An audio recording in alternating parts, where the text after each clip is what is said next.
നടിയെ ആക്രമിച്ച കേസിലെ ശിക്ഷാവിധി ഇന്ന് തന്നെ ഉണ്ടാകുമെന്നാണ് കോടതി അറിയിച്ചിരിക്കുന്നത്. 3:30 തന്നെ വിധിയുണ്ടാകും. 6 പ്രതികളുടെ ശിക്ഷാവിധിയാണ് ഇന്ന് പ്രഖ്യാപിക്കുക.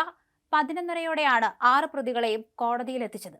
വീട്ടിൽ അമ്മ മാത്രമേയുള്ളൂ. അമ്മയുടെ സംരക്ഷണ ചുമതല തനിക്കാണെന്ന് ഒന്നാം പ്രതി പൾസർ സുനി എന്ന സുനിൽകുമാർ കോടതിയെ അറിയിച്ചു. ഭാവഭേദമൊന്നുമില്ലാതെയാണ് സുനിൽകുമാർ കോടതിയോട് സംസാരിച്ചത്. കോടതി മുറിയിൽ പൊട്ടിക്കരഞ്ഞുകൊണ്ടാണ് രണ്ടാം പ്രതി മാർട്ടിൻ എത്തിയത്. താനൊരു തെറ്റും ചെയ്തിട്ടില്ലെന്ന് മാർട്ടിൻ ആവർത്തിച്ചു. പ്രതികൾ എല്ലാവരും തന്നെ ഇതേ ഒരു വാദം തന്നെയാണ് ഉന്നയിച്ചത്. തങ്ങൾ ഒരു തെറ്റും ചെയ്തിട്ടില്ല. കുടുംബ പശ്ചാത്തലം പറഞ്ഞ് സഹതാപം നേടാനാണ് പ്രതികൾ ശ്രമിച്ചുകൊണ്ടിരിക്കുന്നത്. 6 പ്രതികളുടെയും ശിക്ഷാവിധി ഇന്ന് തന്നെ ഉണ്ടാകുമെന്നാണ് കോടതി ഒടുവിൽ അറിയിച്ചിരിക്കുന്നത്. പ്രതികളോട് സംസാരിച്ചതിനു ശേഷം പങ്കാളിത്തം അനുസരിച്ചല്ലേ ശിക്ഷ വേണ്ടത് എന്നായിരുന്നു കോടതിയുടെ ചോദ്യം. എന്തായാലും പ്രതികളുടെ വാദം പൂർത്തിയായി കഴിഞ്ഞിട്ടുണ്ട്.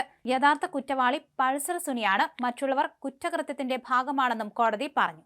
പൾസർ സുനി മറ്റുള്ളവരെ പോലെയല്ല. അതിജീവിതയുടെ നിസ്സഹായ അവസ്ഥ മനസ്സിലാക്കണമെന്നും കോടതി നിരീക്ഷിച്ചു.